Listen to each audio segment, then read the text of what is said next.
श्रावण मास एक ऐसा पवित्र मास होता है हिंदू पंचांग के अनुसार जहां भक्ति का वातावरण छा जाता है चारों ओर। इस माह में हर रोज भगवान भोलेनाथ यानी शिव जी की विशेष रूप से अभिषेक पूजा होती है। देश के अन्य मंदिरों की तरह लालमाची के सीताराम मंदिर में भी बुधवार 19 अगस्त को अभिषेक पूजा की गई। आचार्य जितेंद्र पांडे द्वारा इस अनुष्ठान को संपन्न किया गया। आइए हम सभी शिव पूजन में प्रवेश करते हुए भगवान शिव की आराधना करेंगे, शिव का वंदन करेंगे और मन ही मन में ओम नमः शिवाय बोलते रहेंगे। 4 बार जल गिरा करके भगवान को स्नान कराएंगे। ओम नमः शंभवाय जमयो भवाय ज नमः शंकराय जमयस्कराय ज नमः शिवाय च शिवतराय च ओं त्र्यंबकं जजामहे सुगंधिं पुष्टिवर्धनम् उर्वारुकमिव बन्धनान् मृत्योर्मुक्षीयमामृतात् ॐ विश्वानि देव सवितदुरितानि पराशुभ यद्भद्रं तन्नया शुभ भगवते शाम्ब सदाशिवाय नमः। एतानि पाद्यार्घ्याचमनीय मुखे आचमनीय पुनराचमनीयं सर्वाङ्गेषु स्नानीयं जलं समर्पयामि। पयस्नानम्। हरि ओम पयः पृथिव्यां पययो गदिकुपयो दिव्यन्तरिक्षे पयोधाः पयस्वते प्रदिशः सन्तु मह्यं भगवते शाम्ब सदाशिवाय नमः। पयस्नानं समर्पयामि। पयस्नानान्ते शुद्धोदकस्नानं तदन्ते आचमनीयं जलं समर्पयामि।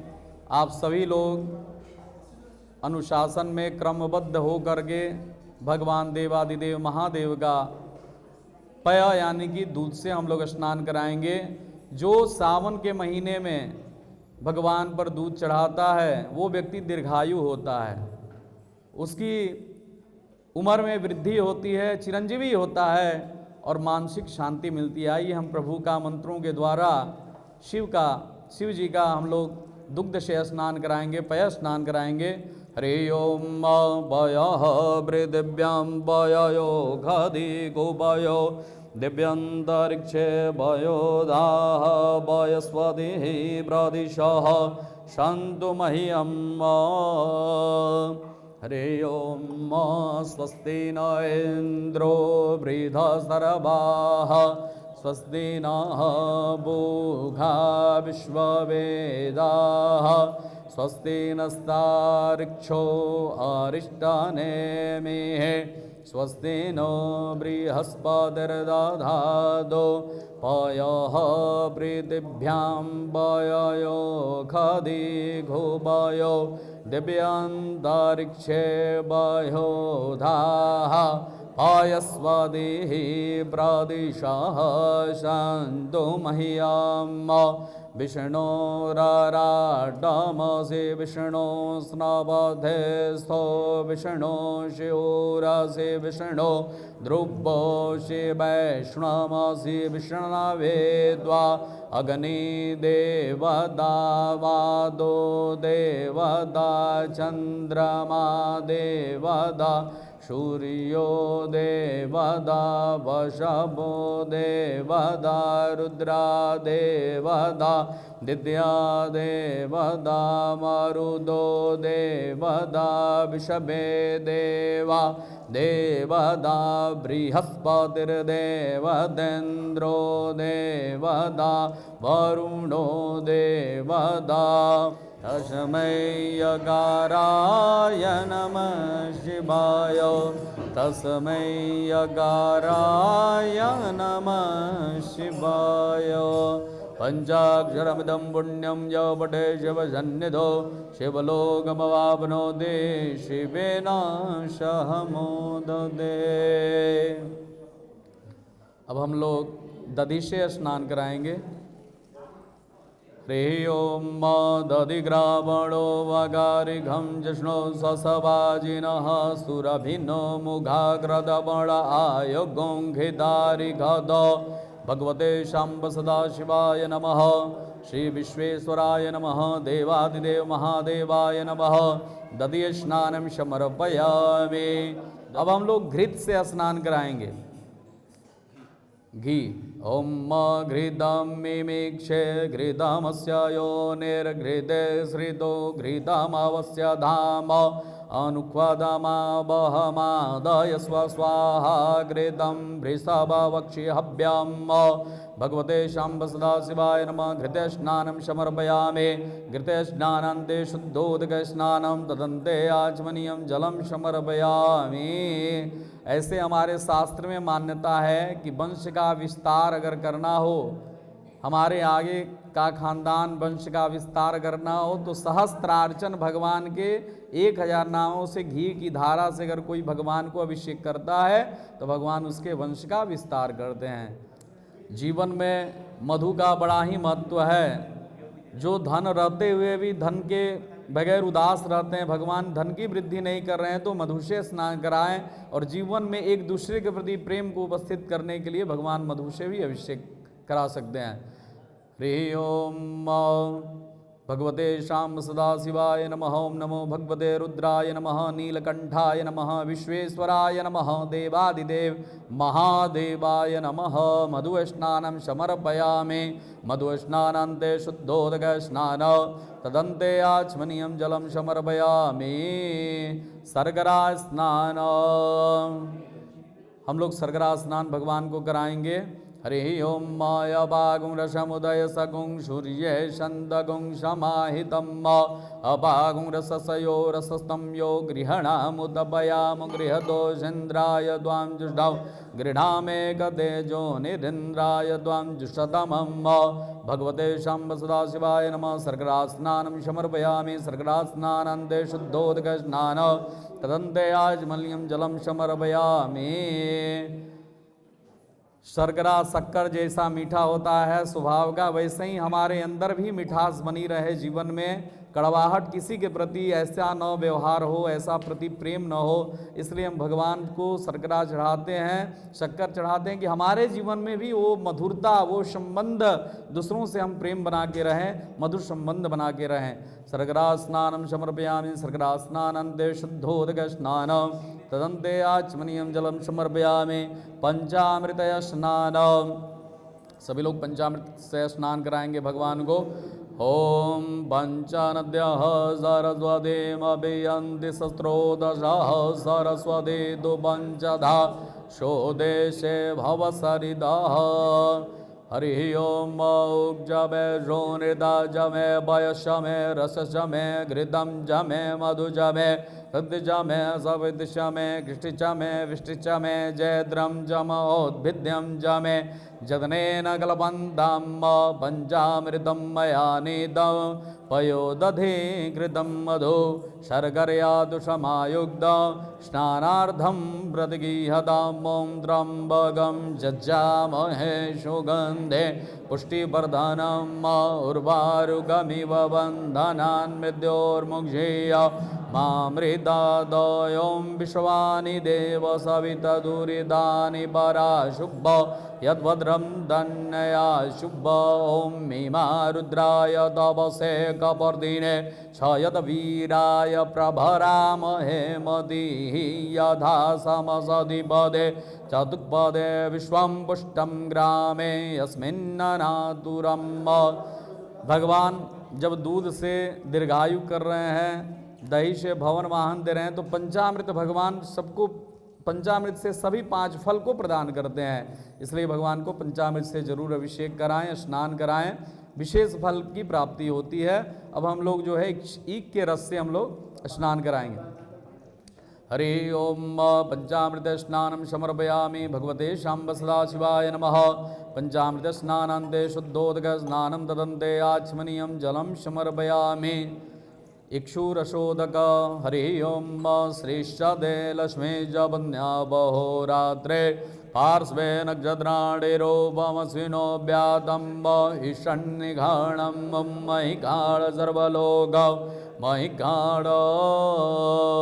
ॐ इदं विष्णुर्विजगरमे त्रेधा निदधे पदम्। भारी संख्या में गांव के छोटे बड़े वृद्ध सभी ने अपनी श्रद्धा भक्ति प्रकट की। जल, दूध, दही, मद, पुष्प आदि अर्पण करके।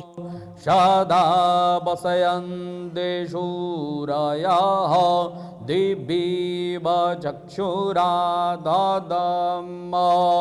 ॐ विष्णोरराडमसि विष्णो स्नपथेस्थो विष्णो शौरसि विष्णो ध्रुवोषे वैष्णवसि विष्णवे द्वा। भगवते शम्भ सदाशिवाय नमः।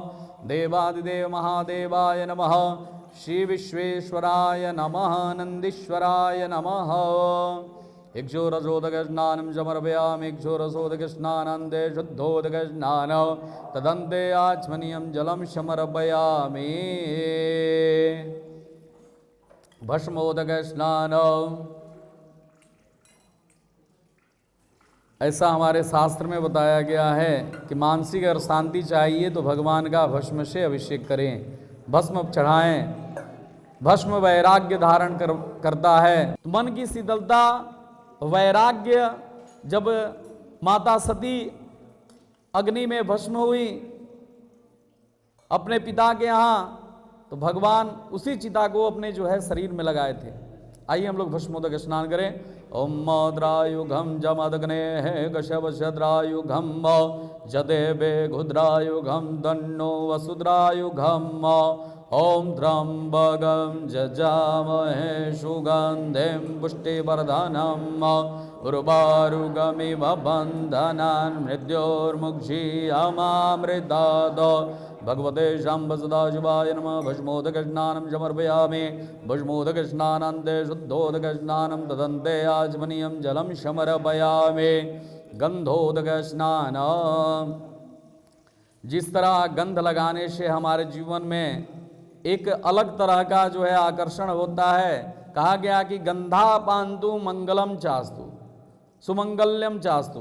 गंध हम देते हैं भगवान को तो हमारा नित्य मंगल होता है। भगवान इसी तरह देवादिदेव महादेव को हम लोग गंध से अभिषेक कराएंगे, स्नान कराएंगे। हरि ओम द्वां गंधर्वाय घन स्वामेन्द्र स्वाम बृहस्पतिः त्वामो गदे सोमो राजा विद्वान् क्ष्मादमुचत। भगवते शम्भ सदाशिवाय नमः। गंधोदकस्नानं समर्पयामि। गंधोदकस्नानान्ते शुद्धोदकस्नानं तदन्ते आचमनीयं जलं समर्पयामि। काला तिल हम जरूर चढ़ाएं, जल में चढ़ाएं डालकर, या हम हाथ से भी चढ़ा सकते हैं। काले तिल में हमारे सभी तामसिक पाप जो है, जो भयंकर से भयंकर हमें पाप कष्ट देते हैं, दुख देते हैं, और पितरों की प्रसन्नता के लिए पितरों को तिल ही दिया जाता है। और भगवान को काला तिल भी अति प्रिय है, इसलिए हम लोग तिल से स्नान कराएंगे भगवान को। हरि ओम बृहस्पति में यावाश्य में माघाश्य में दिलाश्य में मुद्गाश्य में खलवाश्य में प्रियंगवश्य में ड़वश्य में श्यामागाश्य में नीवाराश्य में गोधूमाश्य में मसूराश्य में जदनेन कल्पन्ताम। भगवते शम्भ सदाशिवाय नमः। देवादिदेव महादेवाय नमः। तिलोदक स्नानं समर्पयामि। तिलोदक स्नानान्ते शुद्धोदक स्नानं तदन्ते आचमनीयं जलं समर्पयामि। अब हम सभी लोग भगवान को शुद्ध गंगा जल से, शुद्ध जल से स्नान कराएंगे। हरि ओम शुद्धबालः सर्वशुद्धबालो मणिबालस्ताया स्वेनाः सेतः सेताक्षो रूढस्ते रुद्राय पशुपतये कर्णायामाय बलिप्ता रौद्रान भूरुवाः पार्जन्याः। भगवते शाम्ब सदाशिवाय नमः। गंगे यमुने चैव गोदावरी सरस्वती। आइए हम सभी लोग देवादिदेव महादेव के अभिषेक में हम लोग प्रवेश करते हैं। अभिषेक जल की धारा निरंतर गिरती रहनी चाहिए भगवान महादेव पर। और आप लोग के मुख में पंचाक्षर मंत्र भगवान को बड़ा प्रिय है, ओम नमः शिवाय। ये लोग आप लोग मन में बोलते रहेंगे और भगवान का अभिषेक देखेंगे। आप सभी भक्तों का कल्याण हो। बोलिए प्रेम से शंकर भगवान की जय। हरि ओम। गणनाथ सरस्वती रवि शुक्र बृहस्पति पंचेतानि संस्मरे नित्यं वेदवाणी प्रविद्ये श्री गणेशाय नमः श्री वेदपुरुषाय नमः श्री सरस्वत्यै नमः श्री सद्गुरुचरणकमलेभ्यो नमः। हरिः ओं गणानन्त्वा गणपतिगुंहवामहे प्रियाणन्त्वा प्रियपतिगुंहवामहे निधीनन्त्वा निधिपतिगुंहवामहे वशो ममया हमजानि गर्भदमा त्वमजासि गर्भदम्। हरिः ओं सहस्रशीरिका पुरुषः सहस्राक्ष सहस्रपाद शभो मेघुं सर्वतश्रुतातशिरशाङ्गुलम् पुरुषये वेदगुं सर्वं यद्भूतं यच्च भाव्यं उदामृतत्वशेषानो जधन्येनातिरोहति एतावान् च महिमादो जायांश पुरुषः पादो स विश्वाभूतानि त्रिपादश्यामृतं दिवि त्रिपादोदरोदयत्पुरुषः पादोषेहा भवत् पुनः ततो विखं विक्रामतसा न शने अभिददो विराट जायत विराजो अधिपूरुकः सजादो वदरिच तपश्चात् भूमि मधो पुरः तस्माद्ज्ञा सर्वौदरिचः सामानि जग्निरे छन्दा गुंसि जग्निरे तस्मादजु तस्मादजायत तस्माद् स्वाजायन्त एके चोभयादतः गावो अजग्निरे तस्मात् तस्माजादाहजावयः तं यज्ञं ब्रह्मर्षि प्रोग्झन् बोरुघं जातमग्रतः तेन देवा अयजन्त शाध्यारिकयशये जद्बोरुघं व्यददुः गदिधा विकल्पयन् मुखं किमस्यासेक्तिं बाहु किमुरुपादाौ चेते ब्राह्मणो शमुखमाशेद्बाहु राजन्यः कृतः यूरो तदस्यद्वैश्यः पद्भ्यां कुशूद्रो वजायत चन्द्रमा मनसो जातचक्षोः सूर्यो वजायत श्रोत्राद्वायुष प्राणज दिग्मो यशनो ते कृतमेघं जम्बे तन्मः स्वस्ति न इन्द्रो वृधस्रवाः स्वस्ति नः पूगा विश्ववेदाः स्वस्ति नस्तारिग्जौ वरिष्ठनेमिः स्वस्ति नो बृहस्पतिर्दधातु वयः पृथिव्यां वययो गद्ये गुभयो दिव्यन्तरिक्षे वयोधाः पयस्वतिः प्रदिशः सन्तु मह्यं विष्णुरराटमसि विष्णोसनपतेस्थो विष्णुशोरस्य विष्णो ध्रुवोऽसि वैष्णवसि विष्णवे द्वायग्ने देवता वादो देवता सूर्यो देवता चंद्रमा देवता पशवो देवता रुद्रा देवता दिद्या देवता मरुतो देवता विश्वे देवा देवता बृहस्पति देवतेन्द्रो देवता वरुणो देवता ओम सद्यो जातं प्रपद्यामि सद्यो जाताय वे नमो नमः भवे भवेनाति भवे भविष्यमा भवोद्भवाय नमः वामदेवाय नमो ज्येष्ठाय नमः षष्ठाय नमो रुद्राय नमः कालाय नमः गलविग्रणाय नमो बलविग्रणाय नमः बलवृत्नाय नमः सर्वभूतदमनाय नमो मनोन्मनाय नमः यघोरेभ्यो अथ घोरेभ्यो घोरघोरधरेभ्यः सर्वेभ्यः सर्वसर्वेभ्यो नमस्ते अस्तु रुद्ररूपेभ्यः तत्पुरुषाय विद्महे महादेवाय धीमहि तन्नो रुद्र प्रचोदयात् ईशान सर्वविद्यानामीश्वर सर्वभूतानां ब्रह्माधिपति ब्रह्मणोऽधिपति ब्रह्मा शिवो मे असु सदा शिवं शिवो नामासे स्वतिस्तेऽपिता नमस्ते अस्तु मामाहिगुंसेः निवर्धयाम्यायुगे नाद्याय प्रजननाय रायस्पोघाय सुप्रजस्वाय शुभेर्जाय विश्वानि देव सवितदुरितानि पराशुभाय भद्रं दन्नया शुभ द्यौः शान्तिरन्तरिजगुं शान्तिः पृथिवी शान्तिरापः शान्तिरोगधयः शान्तिः वनस्पतयः शान्तिर्विश्वे देवाः शान्तिब्रह्म शान्तिः सर्वगुं शान्तिः शान्तिरेव शान्तिः श्यामा शान्तिरेधे ओम त्र्यंबकं जजामहे सुगंधिं पुष्टिवर्धनम् उर्वारुकमिव बन्धनान् मृत्योर्मुक्षीयमामृतात् त्र्यंबकं जजामहे सुगंधिं पुष्टिवर्धनम् उर्वारुकमिव बन्धनान् मृत्योर्मुक्षीयमामृतात् त्र्यंबकं जजामहे सुगंधिं पुष्टिवर्धनम् उर्वारुकमिव बन्धनान् मृत्योर्मुक्षीयमामृतात् त्र्यंबकं जजामहे सुगंधिं पुष्टिवर्धनम् उर्वारुकमिव बन्धनान् मृत्योर्मुक्षीयमामृतात् त्र्यंबकं जजामहे सुगंधिं पुष्टिवर्धनम् उर्वारुकमिव वंदनान् मृत्योर्मुक्षीयमामृतात्। आचार्य जितेंद्र पांडे ने श्रावण मास में देवों के देव महादेव से जुड़ी कुछ प्रसिद्ध कहानियां की जानकारियां दी। सभी भक्तों को श्रावण की बहुत बहुत शुभकामनाएं। कहा गया है कि जो सावन है महीना जब आता है तो क्यों शिव की विशेष पूजा होती है, आखिर क्या रीज़न क्या है, कारण क्या है, हम उस कारण को हम लोग जानना चाहेंगे। सावन का शिव से संबंध क्या है। सावन महीना जब आता है तो बरसात आने लगती है, वर्षा ऋतुएं आने लगती हैं और हमारे सनातन धर्म के अनुसार, हिंदू पंचांग के अनुसार जो श्रावण का महीना है वो 5वां महीना है। हम लोग चैत्र से शुरू करते हैं। जब होलिका हम लोग दहन करते हैं तो चैत्र जो है शुक्ल प्रतिपदा से हम लोग का जो है नववर्ष आरंभ होता है, जो नवरात्र का प्रथम दिवस होता है।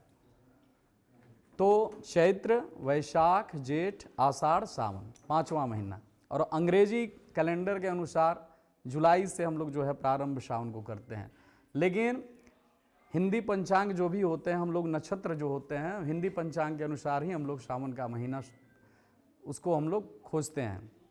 तो सावन का शिव से संबंध, जब वर्षा ऋतु का आगमन होता है तो कहीं ना कहीं इसका साइंटिफिक रीजन है हमारे जीवन में, और वो साइंटिफिक रीजन ये है कि इसकी बहुत सारी कथाएं हैं, बहुत सारी कथाएं हैं, और एक कथाएं नहीं हैं, कई जगहों से इसकी कथाएं मानी गई हैं। इसका प्रमाण है शिव महापुराण के द्वारा, कई स्कंद पुराण के द्वारा ये सब कथाएं जो है वर्णित हैं, जो आप उसे देख सकते हैं। तो सावन में जो माँ सती थी, उस सावन में ही जो है अगले जन्म में हिमालय राज्य के यहाँ जन्म ली और माता मैना के गर्भ से, और उन्होंने पार्वती का रूप धारण, पार्वती के रूप में जन्म लिया। और उसी सावन के महीने में सती जब जो है अग्नि में अपना जो है शरीर को त्यागी, तो वो अगले जन्म में उसी सावन के महीने में माँ पार्वती ने जन्म लिया हिमालय के घर में। और उन्होंने संकल्प लिया था, प्रतिज्ञा की थी कि मैं अपना पति चुनूंगी तो मैं सिर्फ महादेव को चुनूंगी। बहुत सारे लोग आए, जब वो तपस्या करने लिए घनघोर जंगल में कई वर्षों तक उन्होंने तपस्या की, कई वर्षों तक उन्होंने तपस्या की, और तपस्या करने के बावजूद बहुत सारे लोग आए, देव ऋषि नारद आए, बहुत सारे देवताएं, और उन्होंने बताया, उनसे पूछा कि माँ महादेव के लिए आप इतना जो है भक्ति कर रही हैं, वो ऐसे हैं, वो विकराल हैं, वो भूत हैं, प्रेत हैं, मतलब बहुत सारे लोग उनके विषय में बोले, लेकिन माता ने किसी की नहीं सुनी। और एक अटल निश्चय प्रतिज्ञा करके सावन के महीने में कठोर तपस्या करके भगवान देवाधिदेव महादेव को उन्होंने प्राप्त किया। और महादेव जी उनकी भक्ति को देखकर इतने प्रसन्न हुए, इतने खुश हुए कि सावन के महीने में ही उन्होंने माँ पार्वती को अपना बनाया। और माँ पार्वती को जब उन्होंने अपना बनाया तो उन्होंने शादियाँ की, विवाह किया, विवाह मंगल उत्सव हुए।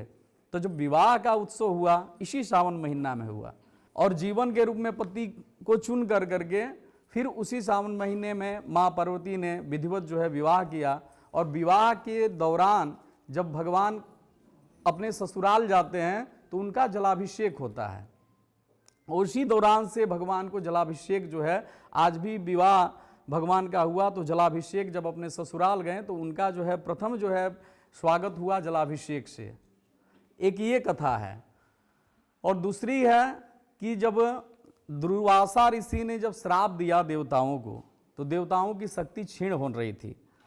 उस समय जब क्षीण हो रही थी तो ये मंथन हुआ कि हम लोग में शक्ति आएगी कैसे। तो भगवान विष्णु के पास गए, और विष्णु जी सभी लोगों को बोले कि एक समुद्र मंथन किया जाएगा, उस मंथन से अमृत रूपी कलश निकलेगा, उस कलश को लेकर के जो पिएगा वो अमृत पिएगा तो वो अमर हो जाता है, उसके यहाँ शक्तियाँ आती हैं।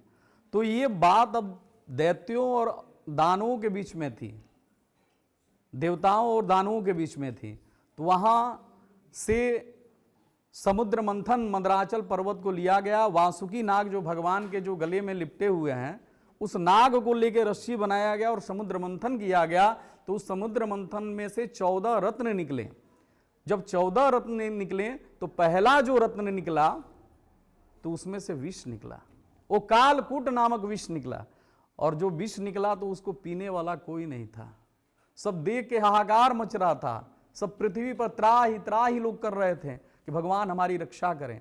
उसके आग से, उसके तपन से, उसकी ज्वाला से, उसकी धुआं से लोगों में हाहाकार मच गई। देवता और दानव भागने लगे, फिरने लगे कि प्रभु हमारी रक्षा करिए, इस संसार का कल्याण कैसे होगा, सृष्टि का कल्याण कैसे होगा। तब जो है उस समय महादेव आए। उस महादेव ने उसी विष को धारण किया, पिया, संसार की सृष्टि की रक्षा के लिए, कि सबका कल्याण हो। और जब माँ देखी कि हमारे प्रभु जब इस कालकूट को, विष को पी रहे हैं, तो यहाँ पर गला पर उन्होंने जो है स्पर्श किया, और ताकि हमारे महादेव के अंदर न जाए। लेकिन महादेव तो महादेव हैं, कहा जाता है कि जो अमृत पीते हैं वे देव कहलाते हैं, लेकिन जो विष को पीते हैं वो महादेव कहलाते हैं। उन्होंने संसार की कल्याण की, विष पीकर जो है संसार का कल्याण किया। और तभी से जो है सभी देवताओं ने जल लेकर के, उनके अंदर तपन हुई, बहुत गर्मी हुई, इतनी तेज। सोचिए कि जो धुआं से जब इतना जो है त्राही लोग कर रहा है, तो जो अगर पिएगा तो उसके शरीर में क्या हो सकता है। लेकिन तब पर भी भगवान ने उसको लिया, और नीलकंठ उनका जो है यहाँ गला जो है नीला पड़ गया, इसलिए उनको नीलकंठ हम लोग कहते हैं। तब सभी देवताओं ने उनके तपन को शांत करने के लिए, उनकी ज्वाला को शांत करने के लिए कोई जल से, कोई दूध से, कोई दही से अभिषेक, यानी कि उनके पर जल धारा गिराने लगा। तब जो है महादेव को उसी टाइम से, उसी दिन से, ये सावन महीने में ये घटना घटी थी। समुद्र मंथन जो हुआ था वो सावन महीने में ही हुआ था। तो अगर किसी को हम अगर मुसीबत में साथ देंगे तो वो व्यक्ति कर्जदार हो जाता है। महादेव का जब सावन महीना आता है तो सावन महीने से सावन शिव का इससे संबंध होता है कि आज जो सावन में हम भक्तों का कल्याण करने के लिए हम विष पिए थे, वही आज हमारे लिए भक्त हमको एक लोटा जल चढ़ा रहे हैं। कहा गया है कि एक लोटा जल पूरी समस्याओं का हल। कहा, और हमारे शास्त्र में लिखा गया है कि नमस्कार भानु प्रिय, अलंकारो विष्णु प्रिय, जलधारा शिव प्रिय, ब्राह्मण मधुरम प्रियम। भगवान को, सूर्य को हम नमस्कार करते हैं तो उनको प्रिय लगता है, अच्छा लगता है। लेकिन विष्णु को अलंकार प्रिय है, साज सज्जा आभूषण। लेकिन हमारे शिव जी को प्रिय क्या है? जलधारा शिव प्रिय। भगवान पर जल की धारा जितनी गिर जाए उसी से वो प्रसन्न हो जाते हैं, खुश हो जाते हैं। और इसके बाद भी ये आता है कि कई सारी कथाएं को हम लोग लिए। समुद्र मंथन का सावन से संबंध है। माता पार्वती ने कठोर तपस्या की, सावन में पति के रूप में उन्हें चुना, उनका संबंध है। विवाह हुआ सावन में, उनका संबंध है। और सोचिए किसी की एनिवर्सरी आती है, विवाह का जब डेट आता है तो कितना खुशी होता है। उसको बहुत सारे लोग आते हैं, इनवाइटेशन देते हैं, आमंत्रित करता है वो व्यक्ति, और उसे बहुत सारा आशीर्वाद देते हैं। उसी तरह हमारा ये सावन महीना जो है भगवान शिव का बहुत अद्भुत है उनके लिए। और इसका जो संबंध है, हमारे जो अभिषेक हम लोग करते हैं, रुद्राभिषेक, रुद्र जो रुद्र नाम है वो शिव का नाम है। शिव और रुद्र पर्यायवाची शब्द हैं। व्याकरण में एक पर्यायवाची शब्द आता है। हम आग को अग्नि भी कहते हैं, पावक भी कहते हैं और आग भी कहते हैं। तो एक नाम के कई सारे नाम हुए, तो हम ही उसी रुद्र को रुद्र कहते हैं, शिव को आशुतोष कहते हैं, नीलकंठ कहते हैं, महादेव कहते हैं। तो रुद्राभिषेक, हम लोग रुद्राभिषेक जो करते हैं उस शिव का अभिषेक, यानी कि जलधारा शिव को प्रिय है। और ये जो रुद्राभिषेक होता है किसी वैदिक मंत्रों के द्वारा होता है, क्योंकि हमारे सनातन धर्म में 4 वेद बताए गए हैं, ऋग्वेद, यजुर्वेद, सामवेद, अथर्ववेद। तो जो ये भगवान का जो अभिषेक हम लोग करते हैं, भगवान के ऋग यजुर्वेद के मंत्रों से हम लोग अभिषेक करते हैं। शिवो वेद वेद शिव, शिव ही वेद है और वेद ही शिव है।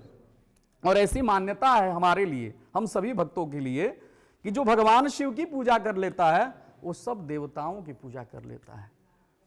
सबके देवताओं के हृदय में शिव है और शिव के हृदय में सब देवताओं की आत्मा विराजमान है। इसलिए हम भगवान शिव की जब पूजा करते हैं तो उसमें सबकी पूजा हो जाती है। तो ऐसे सावन में हम विशिष्ट रूपों से जो रुद्राभिषेक करते हैं, कई सारी हमारी कामनाएं होती हैं। किसी को दीर्घ आयु। और एक कथा और है, एक मृकंडू ऋषि के पुत्र थे मार्कंडे जी, उनको मात्र 16 वर्ष का जो है अल्पायु उम्र मिला था। भगवान मृकंडू ऋषि इतने बड़े तपस्वी, इतने शिव के भक्त थे कि उन्होंने कठोर तपस्या की, लेकिन उनको पुत्र नहीं था। पुत्र न होने के कारण उनका मन हमेशा शोक में रहता था। लेकिन भगवान शिव के परम भक्त थे, शिव की उन्होंने तपस्या की, शिव जी प्रसन्न हो गए और उन्होंने बोला, तुम्हारी इच्छा को मैं जानता हूं, लेकिन तब पर भी तुम मांगो क्या, मैं तुम्हारे जो है इस तपस्या से प्रसन्न हूं, क्या मांगना चाहते हो। तो उन्होंने कहा कि प्रभु मुझको पुत्र नहीं है, पुत्र की इच्छा के लिए मुझको पुत्र चाहिए। तब भगवान ने कहा, शिव ने कहा कि तुम अधिक दीर्घायु पुत्र लोगे, जो है कुपुत्र हो, वैसा कुपुत्र दीर्घायु चाहिए कि तुम्हें अल्पायु ही पुत्र हो, सुपुत्र चाहिए। तो उन्होंने कहा कि मेरा दीर्घायु पुत्र ही रहे, लेकिन मेरे लिए कुपुत्र रहे तो मुझे पुत्र किस काम का। तब उन्होंने कहा कि मेरा अल्पायु ही पुत्र हो, लेकिन सुपुत्र हो। तब भगवान ने उन्हें आशीर्वाद दिया, उन्हें पुत्र हुआ। मार्कंडे के नाम से जो है उन पुत्र का नाम रखा गया। लेकिन भगवान ने कहा कि ये पुत्र 16 साल से ज़्यादा नहीं जो है जी सकता है, इसकी उम्र जो है 16 साल तक ही रहेगी।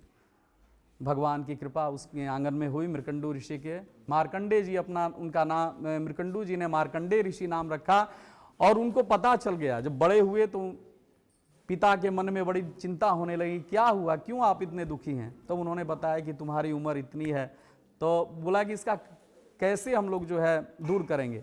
तो बोले कि दर्द, जिसने दर्द दिया है दवा भी उसी के पास है, दर्द की दवा तुम्हारे पास है।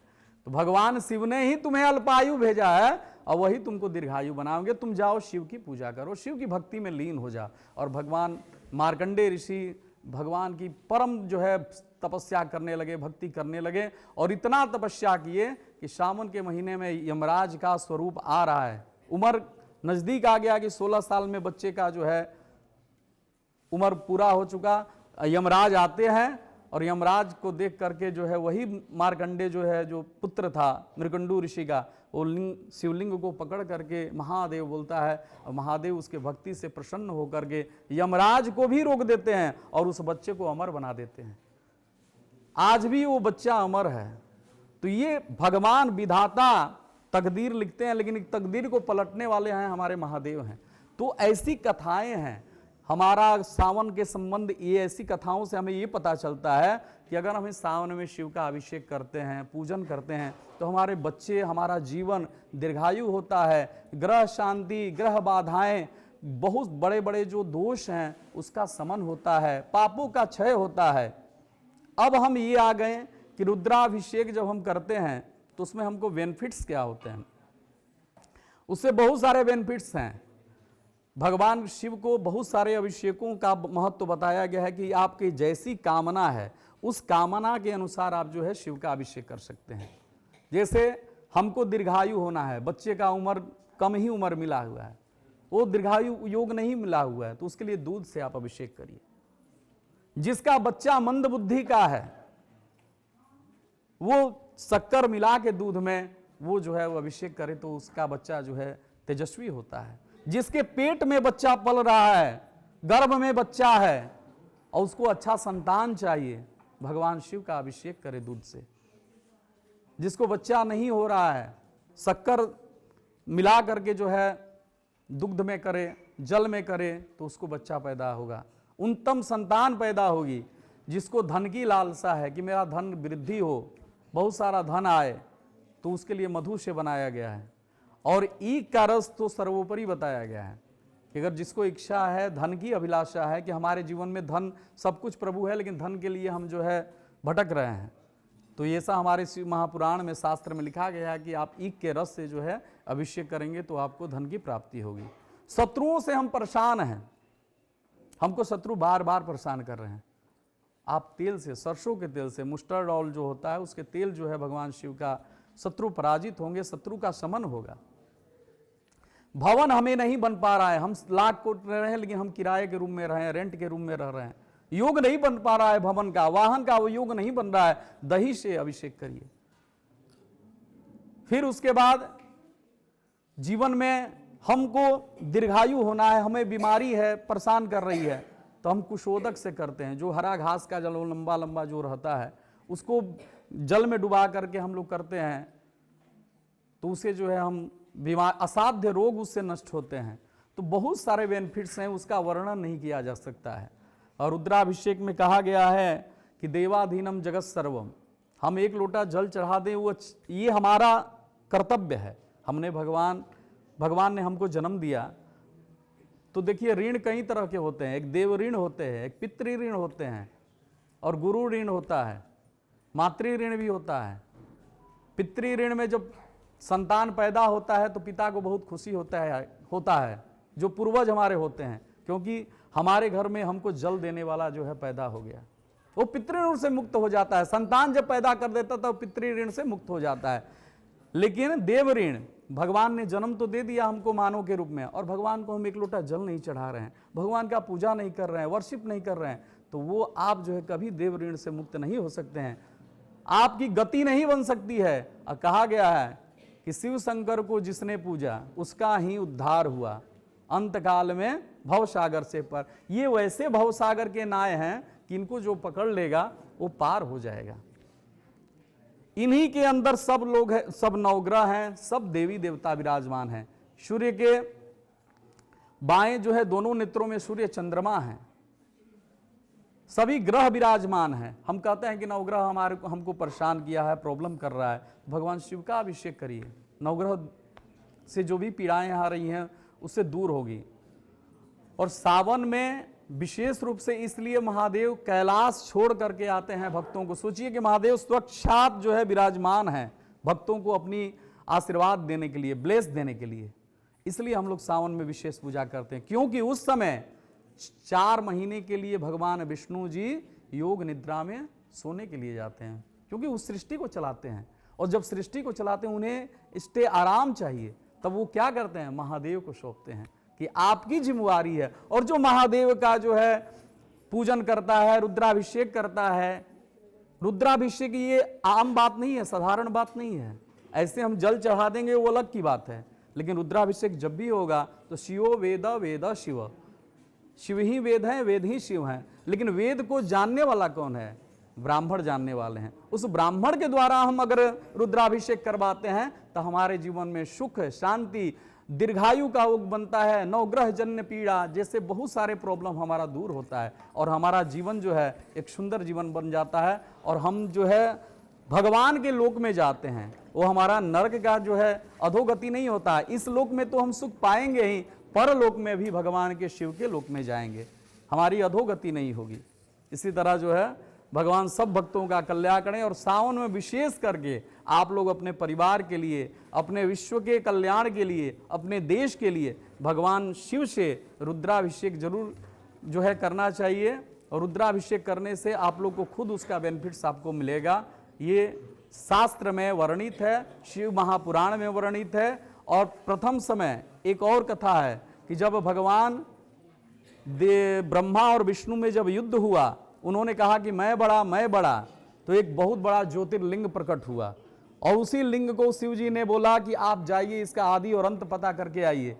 ब्रह्मा जी ऊपर गए और विष्णु जी नीचे गए, नहीं किसी ने आदि और अंत का पता नहीं किया। तो उसी टाइम से पहला जो है अभिषेक जो है ब्रह्मा विष्णु ने भी शिवलिंग का पूजन किया। यही वो पिंड है, यही वो लिंगम है जो निराकार ब्रह्म है, इसका कोई आकार नहीं है, साकार भी, निराकार, निर्विकार, ओंकार, ओम में ही इनकी पूरी जो है शक्ति सृष्टि जो है समाहित है। और ऐसे लिंगम की जो पूजा करता है वो जीवन के सभी कष्टों से, बाधाओं से मुक्त हो जाता है, और भगवान महादेव की कृपा उसके जीवन में बरसती है। इसी तरह हर हर महादेव। मनमोहक श्रृंगार एवं दीप प्रज्वलन कर मंदिर की शोभा को और आकर्षक बना दिया गया। भगवान शिव जी के सम्मान में पूजा अर्चना की गई, पुष्प अर्पित किए गए, फल, मिष्ठान आदि को चढ़ाया गया। श्रद्धालुओं ने मन में भगवान से सुख, शांति, समृद्धि आदि की कामना की। ओम नमः शिवाय, ओम नमः शिवाय, ओम नमः शिवाय, ओम नमः शिवाय।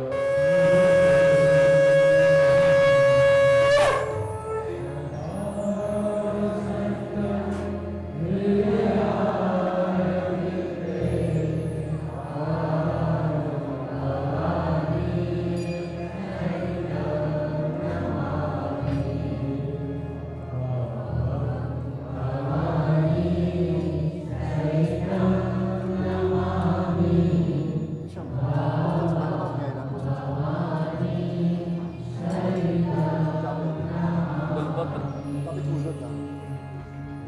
विषम जी बोलिए।